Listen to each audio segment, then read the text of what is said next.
안녕하세요. 땅땅 무슨 땅입니다. 재개발 대한민국 최고 전문가 최명자 교수님을 모셨습니다. 제가 왜 최고라고 말씀드렸냐면은 이분은 재개발을 중개하는 중개사를 가르치는 일을 하세요. 어느 정도인지 아시겠죠? 자기소개 좀 부탁드릴게요. 네, 안녕하세요. 지금 현업에 있는데 오랫동안 재개발을 하면서 쭉 그 실무를 중개사들한테 알려드리고 있어요. 네, 협회에서 재개발 계속 강의를 하고 있는데 이렇게 시민분들한테도 제가 만났던 분들이 사실은 거의 고객들이잖아요. 그래서 네. 고객들한테 이런 얘기를 정말 많이 해드리고 싶었는데 네. 이번 기회에 특강을 열게 되어서 너무나 기쁩니다. 네. 아유, 와주셔서 감사합니다. 네. 재개발 투자하면은 어렵다고 생각하는 사람도 있고 네. 한두 번 해본 사람들은 또 계속 재개발 투자만 하시는 분들도 있는데 재개발 난이도가 있는 투자인가요? 처음에 접근할 땐 조금 난이도가 있어요. 이게 왜냐면 법으로 그 도정법이라 해서 절차에 따라서 진행되거든요. 그러니까 그런 용어나 절차를 모르면 어떨 때 들어가서 어떻게 해야 될지를 전혀 감을 못 잡으시니까 일반 분들은 당연히 좀 더 어려우시는데 중개사 분들도 어려워할 정도니까 네네. 그런 처음에 접근이 조금 어렵다라고 생각은 들어요. 아, 그러면은 한 가지만 제일 중요한 거를 뽑아주신다면 재개발할 때 이거는 꼭 체크해야 된다. 재개발할 때 네네. 일단 재개발 투자할 때. 네, 일반 빌라를 사고 파는 게 아니잖아요. 네. 네, 그게 빌라가 실질적으로 새 아파트로 변모될 거를 생각하고 사시는 거기 때문에 그 구축 빌라를 사고 파는 거랑 좀 다르게 내가 어디서 수익을 낼 수 있는지 그 시간을 좀 체크할 수 있는 부분이 제일 필요하다고 생각이 들어요. 네, 어떤 타이밍에 사야 되느냐 네. 이건가요? 어떤 타이밍에 타이밍이요? 사고 어떤 네. 타이밍에 또 매도하실지. 매도까지. 네. 재개발 투자라면은 새 아파트 받으려고 하는 거 아니에요? 그렇죠. 새 아파트를 받기 위해서 하는 건데 궁극적으로 이게 재개발 사업은 사실 단계별로 리스크라는 건 있어요. 초기에 들어갔을 때 또 리스크가 있을 수 있고 네. 아니면 사업 진행 속도에 따라서 리스크가 있는데 네. 아예 모르고 접근하시면 무조건 처음에 샀다가 완공까지 꼭 가야 되는 건 아니거든요. 네네. 네, 상황에 따라서 부득이하게 매도를 해야 되는데 어떤 시기에 매도하느냐에 따라서 금액이 상당히 차이가 날 수밖에 없다라고 생각이 들어요. 그럼 재개발로 내 돈은 작게, 수익은 크게, 가장 큰 수익률을 낸 케이스가 어떤 게 있을까요? 일단 보통 초기에 아직 재개발이 선정되기 전에 미리 선 진입하시는 투자자들도 꽤 많았거든요. 네. 그랬을 때 지금 현재 구도심 재개발을 나름대로 지금 나라 정책적으로 장려하는 분위기인데 네네. 그랬을 때 구역이 지정되거나 어떤 절차적인 부분이 확 발표가 났을 때 순간적으로 가격이 확 뛰는 경우가 많습니다. 그러면 발표 전에 조금 네. 리스크는 안고 들어가야 될 수도 있겠네요. 네네, 맞아요. 재개발의 절차를 좀 알려주세요. 처음에는 아주 아무것도 없는 재개발이 아직 전혀 시작하지 않은 단계였다가 기본적으로 추진위원회를 갖고 이렇게 가칭 현수막 같은 거 많이 보신 적 있을 거예요. 네. 그리고 주민분들끼리 으쌰으쌰해서 동의서를 걷는 단계가 있거든요. 네네. 이제는 예전에는 나라에서 자체적으로 이 구역은 재개발을 해. 그래서 임의로 재개발 구역을 선정해 줬는데 네네. 이제는 주민들이 동의서를 걷어서 우리를 오히려 선정해 달라라고 제안을 해야 되거든요. 네, 그래서 그 제안을 해서 실질적으로 어떤 구역으로 예정 구역으로 선정이 되고 그리고 그 다음에 조합이라는 중요한 절차가 설립이 되고 이제 조합이라는 주체가 설립이 되면 좀 더 지나가다가 사업을 이제 진짜 해도 된다는 인가라는 걸 밟거든요. 네네. 근데 그 조합 설립하고 인가까지는 또 상당히 긴 시간도 필요해요. 네, 그 단계별로 긴 시간이 필요한데 그러니까 재개발은 일단 처음에 시작하고 완공까지 거의 10년을 갈 수도 있고 그렇죠. 아니면 서울처럼 신속 통합 기획처럼 단계를 많이 줄여서 시작하고 5년 안에도 정말 끝날 수 있다라고 생각되는 그런 사업도 있기 때문에 네. 어떤 단계가 지나가는지를 정말 잘 살펴보셔야 돼요. 제일 궁금한 거는 그러면 어떤 단계인 재개발 단지의 빌라를 사야 되나요? 너무 초보적인 질문일 네. 수도 있는데 정말 재개발 초보분들이 많이 이 방송을 보시기 때문에 그게 사실 제일 궁금할 것 같거든요. 저희가 만약에 제가 초보자고 제가 이제 막 투자를 한다고 하면은 일단 재개발 기본 절차적인 공부를 할 것이고 그 다음에 이 구역이 아무리 지금 극초기라다 하더라도 네. 입지가 일단 좋고 근처에 신축이 지어진 사례가 있고 네네. 그렇다면은 리스크를 안고도 들어갈 수 있다라고 생각은 해요. 아, 네네. 네. 그리고 그 지역의 어떤 사업 조합원 땅에 이렇게 네네. 재개발을 만들면 네. 그 땅에 조합원의 수가 있고 네. 그리고 나머지는 일반 분양을 하잖아요. 조합원들은 보통 이렇게 자기 네. 땅을 내놓고 네. 그랬을 때 조합원 비율과 네. 일반 분양자의 비율도 매우 중요하거든요. 아, 네네. 네, 그래서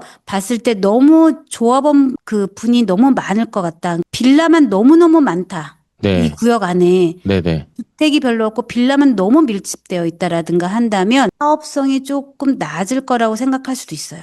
같은 땅 안에 네. 땅 주인이 적게 있는 게 좋다는 거죠? 맞아요. 왜냐면 초기 시장이다 보니까 저 같은 초보자분들이 만약에 들어왔을 때 공부를 많이 했던 재개발 그 투자자들도 사업성이 좋다, 나쁘다 판단할 때 그 땅의 조합원이 얼마나 많은지 적은지를 판단하고 들어오시거든요. 아, 네네. 네, 그렇기 때문에 나는 모르고 들어갔다 하더라도 그 조합원 수가 되게 적고 사업성이 좋은 곳이라면 가격이 아까 말씀드린 것처럼 극초기 시장이었지만 예정 구역으로 딱 지정되는 순간적으로 가격이 상승할 수 있다는 거죠. 아, 근데 네. 땅 대비 조합원 수가 작은 건지 많은 건지는 어떻게 알아요? 일단은 단순하게 생각을 하세요. 이 땅에 네. 조합원이 많다는 거는 빽빽하게 밀집되어 있다는 뜻이겠죠. 네. 등기를 다 떼봐야 되나요? 아니요, 그렇진 않죠. 이렇게 현장을 나가보면 네. 골목골목 다니셔도 빌라가 많이 모여 있는지 아니면 좀 주택들이 듬성듬성 같이 어울려져 있는지는 눈에 좀 들어와서 볼 수는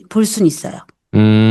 다가구나 네. 아니면 단독주택 같은 게 많을수록 조합원이 적다. 그렇죠. 이거죠. 네, 공동주택이 너무 많이 밀집되어 있는 곳인지 아니면 적절히 공동주택과 주택들이 섞여 있는 곳인지도 확인을 하셔야 된다는 거죠. 아, 네네. 방송 중에 이거 여쭤봐도 되나 제가 고민했는데 구독자분들이 너무 궁금해하실 것 같아가지고 지금 들어가기 좋은 재개발 지역은 어디고 반대로 조심해야 되는 재개발 지역은 또 어디가 있을까요? 입지가 제일 중요해요. 사실 아직 완전하게 초기 재개발 구역으로 선정이 안 됐다 하더라도 방금 말씀드린 것처럼 될 거라고 예상되는 구역은 입지가 좋아야 돼. 입지가. 네, 기본적으로 입지가 좋다는 거는 전철을 기본적으로 껴야 될 거예요. 서울이든 경기도든 전철이 없다면 당연히 입지에서 매우 취약할 것이고 우리가 또 좋아하는 거는 이 빌라가 허물어져서 아파트로 변모될 거잖아요. 네네. 그렇기 때문에 당연히 초등학교나 이런 학군도 좀 볼 필요가 있죠. 네네네. 그런 지역이라면 또 좋은 게 전월세 비율도 매우 높기 때문에 네네. 재개발은 시간이 좀 소요되는 사업이라서 전월세를 맞출 수 있잖아요. 그렇죠. 조금 장기적인 안목으로 내가 갈 수가 있다는 거죠. 그래서 그렇게 가장 중요한 건 입지다라고 생각은 들어요. 그러니까 이게 오래된 낡은 주택 빌라 단지가 여기가 이 자리가 아파트가 됐을 때 네. 가치가 있는 아파트냐 아니냐 그것에 따라서 사업성이 달라진다 이 말씀이신 네, 거죠? 맞아요. 그 근처에 지어진 신축이 혹시 있는지.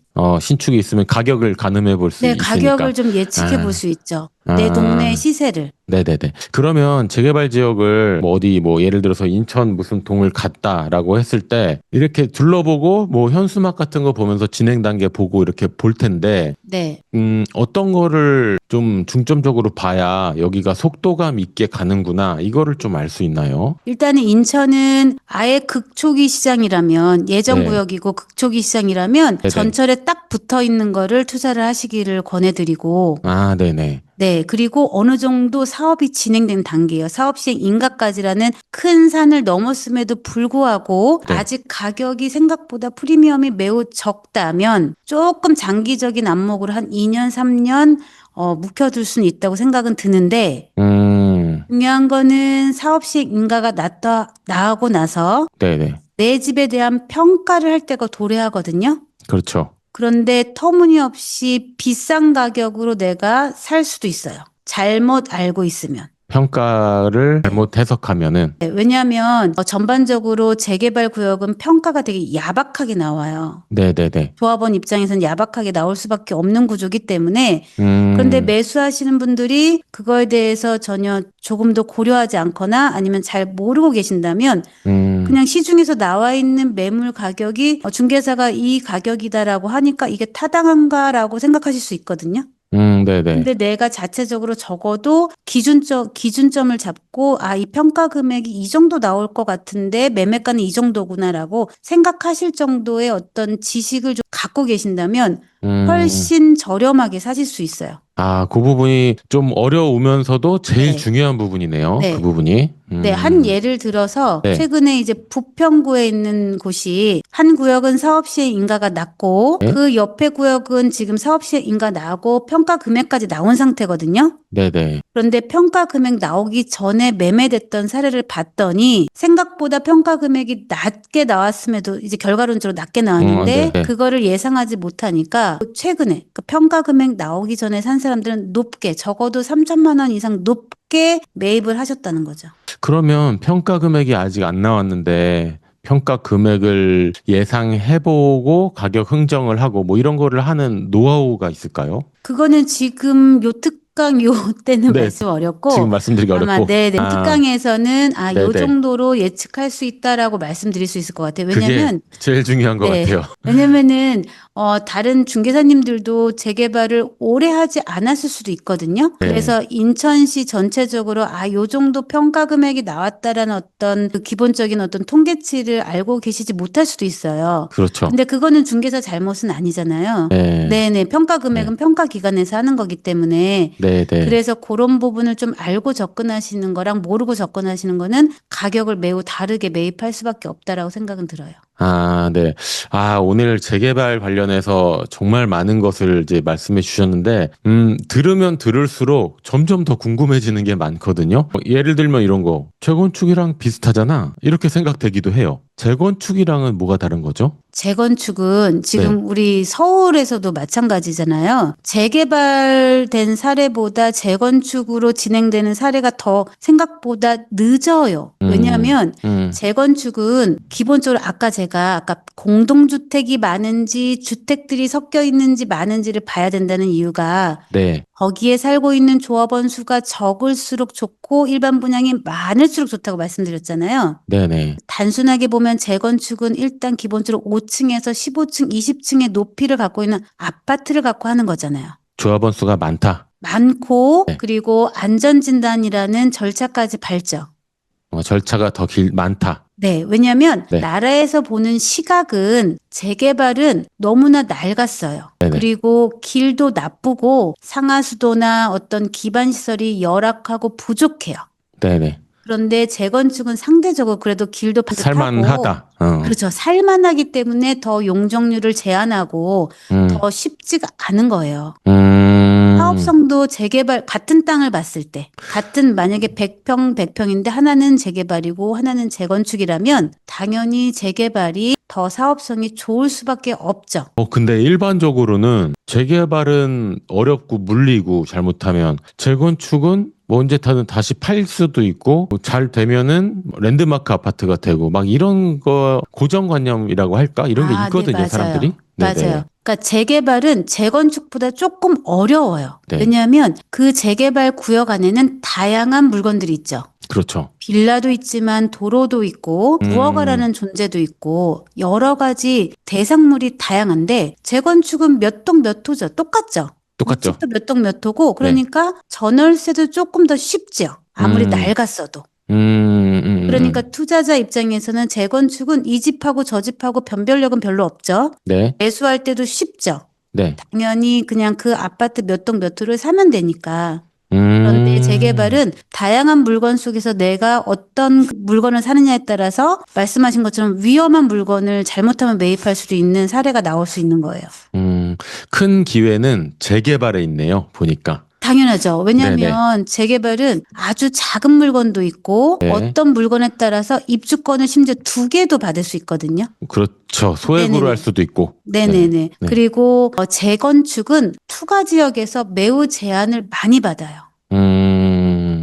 맞아요. 네, 조합 설립 인가 이후에 못 팔아요. 그런 그러니까 것도 그만큼 있다. 보는 시각이 나라에서는 양호한 걸 부수는 거예요. 단순하게 보면 재건축은 좀 양호한 걸 부수다 보니까 제한을 많이 건다.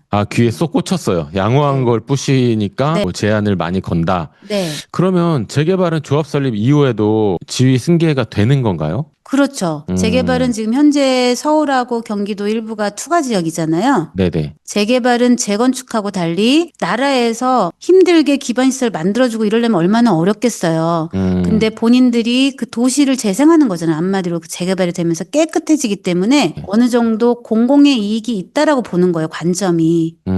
그러다 보니까 재건축보다 훨씬 양호하면서 네네. 투가 지역임에도 불구하고 아까 말한 조합 설립 인가 이후에도 자유롭게 양도 양수가 가능해요. 그런데 언제까지 가능하냐는 또 특강에서 말씀드려야겠죠. 네, 시간이 제한이 있기 때문에 밤새 교수님께 물어보고 싶은 게 많거든요, 지금. 밤을 새도 안 될 정도로. 근데 시간 제한이 있기 때문에 교수님도 또 업무를 하셔야 되고 오프라인 강의를 준비했습니다. 12월 14일 오후 2시고요. 일요일이고요. 강의 장소는 영등포나 뭐 신촌 이쯤 될 것 같은데 자세한 강의 방법과 강의 신청과 커리큘럼은 고정 댓글에 링크 달아놨습니다. 링크 클릭하시고 지금 뭐 50분도 넘게 신청하셨어요. 그래서 자리가 몇 개 안 남았기 때문에 그리고 날짜도 얼마 안 남았거든요. 최대한 빨리 신청하셔야 참가할 수 있습니다. 대표님, 재개발 오프라인 강의 때 어떤 거 알려주실 거예요? 일단 말씀드린 것처럼 일반인들이 접근하려면 최소한의 이런 단계나 적어도 내가 언제 사고 내가 언제 파는지를 아는 거는 가장 기본적인 교육이 들어갈 것이고 그 교육만 알아서 뭐 하겠어요. 실제로 살 수 있는 물건을 이런 물건이 있다라고 알려주는 게 가장 궁극적으로 도움이 될 거라고 생각이 들거든요. 네. 그래서 저는 이제 인천에 있는 중개사들끼리 같이 여러 커뮤니티가 있기 때문에 네네. 교육을 받고 추후에 정규 교육을 받는 그 분들에게는 실제 현장에서 빠르게 소화되는 급매물을 알려드릴 계획입니다. 급매물까지요? 네. 이거는 무조건 꼭 들으셔야 될 것 같은데, 저도 기대가 됩니다. 여러분 12월 14일 일요일 오후 2시고요. 고정 댓글에 링크 클릭하시면은 신청서 폼 적는 거 있어요. 신청하시면은 장소랑 시간 다시 한번 회신 드리도록 하겠습니다. 네, 최명자 대표님 오늘 시간 내주셔서 너무 감사드리고요. 네, 감사합니다. 저는 땅땅 무슨 땅이었고. 네, 감사합니다. 최명자였습니다. 네, 감사합니다. 오프라인에서 만날게요.